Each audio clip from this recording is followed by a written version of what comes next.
দুর্বার নয়, দুর্বল রাজশাহী। ম্যাচ শেষে একই বললেন তাসকিন আহমেদ। দলটার নাম দুর্বার রাজশাহী, তবে মাঠের খেলতে দলটা তাদের নামের সার্থকতা প্রমাণ করতে পারছে না কিছুতেই। 9 ম্যাচের মধ্যে 6টিতেই হেরেছে। দলটা আর যাই হোক দুর্বার নয়। তার হিসেবে রাজশাহীর নতুন অধিনায়ক তাসকিন আহমেদ দেখছেন দল গঠনকে।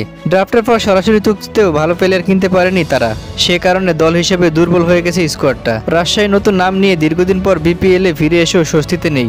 বেতন সংক্রান্ত জটিলতা, খেলোয়াড়রা অনুশীলন বর্জন করেছিল। এরপর অধিনায়ক বদলে গেছে দলটার। নতুন অধিনায়ক হিসেবে তাসকিনের শুরুটা ভালো হয়নি।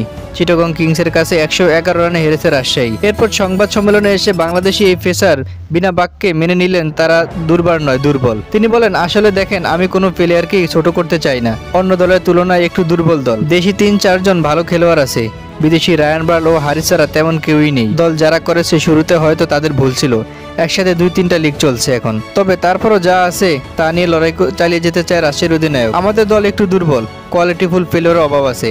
যারা আছে তারাও ভালো, তুলনামূলক একটু দুর্বল। 3 ম্যাচ বাকি আছে, 2 ম্যাচ জিততে পারলে আমাদের চান্স আছে। প্রসেসে থেকে সেরা চেষ্টা করা ছাড়া আর কিছু করার নেই। ওভারঅল সবকিছু ম্যাচই কিন্তু আমরা হেরেছি বাজেভাবে। গত 3 বছর ধরে আমার অভিজ্ঞতা আছে, আশা করছি সামনে ভালো কিছু করব।